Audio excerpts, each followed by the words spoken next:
Hi YouTubers, my name is Kevin and you're watching The Royal We. How many of you grew up in a family dynamic where there was a golden child status? Now, how many of you would admit that you were possibly that golden child status? Maybe you weren't even aware of it, but in this message you're going to be able to identify more with that role. In this message, what we're going to talk about is how the golden child status is formed in a toxic, dysfunctional family. The second thing we're going to talk about is the relationship between the golden child and the toxic, abusive parents and the whole family dynamic. And then the third thing we're going to talk about is the curse of the golden child status that follows the golden child throughout the rest of their lives, whether or not you know it or even understand it. That's what we're going to be talking about. If this is something that you're anxious to hear about, hit that like button right now and let's get going on it, okay? Now, first of all, if there is a golden child status in any family, it's important to understand that that's a good, clear indication that you're dealing with a toxic, narcissistic family dynamic. There should never be a golden child status in any family dynamic. That is toxic, all right? It does not matter if there are children with special needs, autism, ADHD, any other type of special needs. There should never be a golden child status. All children should be treated equally within the family and given the same opportunities, be supported and given that drive, given motivation, given that nurturing equally. And if this is not happening, then the family is toxic and dysfunctional. If there are favorites, the family is toxic and dysfunctional. Now then, with that being said, let's talk about how the golden child is even formed in a toxic, narcissistic family dynamic. Understand this, that both the golden child and black sheep of the family, golden child and black sheep, right? If we're looking at the two different sides here that are commonly referred to within toxic, narcissistic family dynamics, both of them are simply different sides of the same coin. What do I mean by this? Well, both of them are in the same abusive situation. The golden child and the black sheep are both under the roof and under the chaos of the toxic narcissistic abuse. Both of them are constantly around the yelling, the screaming, the fighting of the parents and of the aunts, the uncles, any other family toxicity that's going on. They witness it. They grow up in it. And it breaks them down. It's heartbreaking. It breaks their spirit. And now with the golden child, they typically start early on to run away, to get out of the situation. Typically they go and run and hide in their bedrooms because they're too afraid and they're too terrified to come out and listening to the yelling and screaming and cussing and name calling. They don't understand why they're finding clumps of hair on the bathroom sink or on the floor. They don't understand why they're hearing pots and pans banging around in the kitchen. They're absolutely terrified. And so they're running and hiding. The golden child is. Just like the black sheep of the family would too. Both of them experience the toxic narcissistic abuse the same way. Both of them are broken by it. Now watch this. What happens with the golden child, and I'm saying this because they're not even the golden child yet, but what happens is one of these children, typically, the oldest one, usually, or it could be the youngest one, but one of them does whatever they can to escape the toxic dynamic and the abuse. So in school, they start to get involved in things that take them away from the house. They join the baseball team, they join the football team, they join the wrestling, they join the swimming, they join the choir, they join the band, they get girlfriends, they go out and do whatever they can. And it's all an effort to cope with the pain of home. They cope by not even being there. They escape. So what starts out is an escape mechanism to run away from the toxic abuse typically lands them in a sport or something where they can grow into. So let's say they join a baseball team or a football team. And now guess what? They start to become good at it. Not because they're seeking attention, but because they can't stand to be home and they're not given very many options. It's either go out and do something, play sports, or just be at home and listening to the yelling and cussing and screaming and watching parents do drugs and whatever else in the toxic family. So they're doing the best they can. And now watch.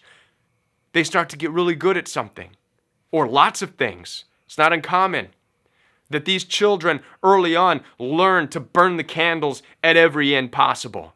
So they're not only on the football team and the choir and the baseball team, they're doing everything. Why? Again, it's not for attention. It's so that they don't have to go home. And now they start to get really good at what they're doing. Now let's talk about the second thing. The relationship now between the so-called golden child and the toxic narcissistic family. Because now the parents in a toxic narcissistic family take notice, oh my gosh, our little Johnny's on the football team and he's fantastic. Oh my gosh, little Sari Sue's on the swim team and she's a champion. Oh my gosh, Eric's in a guitar player in a band now? Whoa. And what they're going to do as the toxic narcissistic parents that they are is try to weasel their way into the situation to claim responsibility for the good things that child that was trying to escape is now doing. And so now of course they're going to be supportive of the golden child. Now you officially have the golden child status. And why do the parents do this? Because it's an opportunity for the parents and the toxic family members to duck out of their toxicity so that people don't only see them as dysfunctional and toxic, and now they have something to champion them. Oh, our Billy is amazing. Yeah, we raised him right. See, we are good parents. That's what our family's all about. We are the best football players. We're the best dancers. We did that. We made that, right? So the toxic family is taking ownership over one of the child who just wanted to escape. Now, this creates the golden child status. And typically, the one that did not run off and get involved in all these things and run away from the abuse becomes the black sheep, becomes the quiet one. And it's not that they didn't try to run and get away from the abuse, it's just that they did it in ways that aren't as noticeable. So instead of joining sports teams or whatever, the black sheep typically becomes artistic and starts drawing things and writing things. Well, guess what? That's not good enough in a toxic narcissistic family. They don't look at, because there's not a whole lot of notoriety in that yet. Not yet. Not in the youthful age. Who gets noticed in the youthful age? All the athletes and stuff. Not the ones drawing pictures. But just wait, because in the future that starts to change, right? So now you have the golden child status. And I'm telling you this because I want you to understand how the golden child is formed so that you don't look at siblings in your life who are golden child, considered the golden child, and look at it as their desire to just get attention, because it didn't start out that way. But now watch this. The golden child now does in fact see that they're getting favorable attention. And for once they're seeing that the abuse has stopped. And instead there's focus being put on what they're doing. And it seems good. Of course that makes them feel better. And now they have a desire to want to continue doing that. And now we're going to get into the curse. The third thing, the curse of the golden child status. Do you know what the curse is?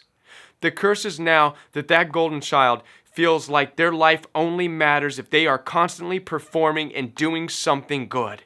And so they can never stop trying to accomplish and build and do things good. They're constantly going. These are your youth that grow up into adults who are constantly burning the candle at every end possible. Staying up.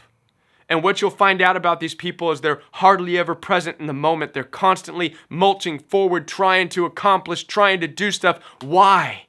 Because they associate it that that's the only way to bring peace in your own life and to get other people to act like they care for you. How sad is that? But that's the reality of it. And a lot of them also feel like if I'm not going forward and accomplishing, then the only other option is to go back into a dark place where there's only abuse that exists. And so they say to themselves, I'm going to keep going forward and I'm going to keep trying to accomplish something. That's the only way to escape abuse in this world. That is the sad curse. And it's very difficult for a golden child's status, if you will, to calm down. They get stressed out if things don't seem to be going right. They get stressed out if they're not performing. They get stressed out if they're not doing something great, if they're not being noticed for something. Why do they get stressed out? It's because the other option is to be back in that dark place where abuse exists, the place in their youth where they tried to escape from. And they also feel like the only way to feel any form of care or nurturing in their life is if they are performing or doing something. Believe me, it is a curse. How do I know this? Because I am that golden child status. I was that boy that tried to run away and get away from an abusive household growing up. From stepfathers who I was afraid of, from the yelling and screaming that I saw my mom, my dad. I wanted out of there. And my only way of coping was to get involved in as much as I could possibly get involved in. So I know that all too well. Now, I also know the other side of it, which is being the scapegoat. Now, it's interesting to find out that, yes, you can be both the golden child status at one point in life, and you could also be the scapegoat. So join me in the next video as I talk about the scapegoat and what's involved in all that, and what I've learned about the scapegoat in a family dynamic. And listen, I want to be a part of your healing journey, so I do encourage you to visit www.jointheroyalwe.com, where you can schedule your one-on-one appointment with me. We can FaceTime one another. We can also talk over the phone or through email. Again, it's www.jointheroyalwe.com. You can find the link down below in the description box, right down below me here. Also, every Monday night is Royal We live chat, which is an opportunity for you to come together with the Royal We community. I do take free calls during the live chat, and we answer a lot of questions during that live chat time. 9 o'clock p.m. Central Standard Time on Royal We Live Chat. Again, the link is down below. And, of course, there is Royal We Fellowship. Royal We Fellowship is a biblical study that takes into context of the narcissistic, toxic world that we live in. It's like any other biblical study that you have been a part of, I assure you that. That's every Saturday morning. That's tomorrow morning at 9 o'clock a.m. Central Standard Time on Royal We Fellowship, and you can find the link to that down below as well. And we'll be back with more videos right here on the Royal We.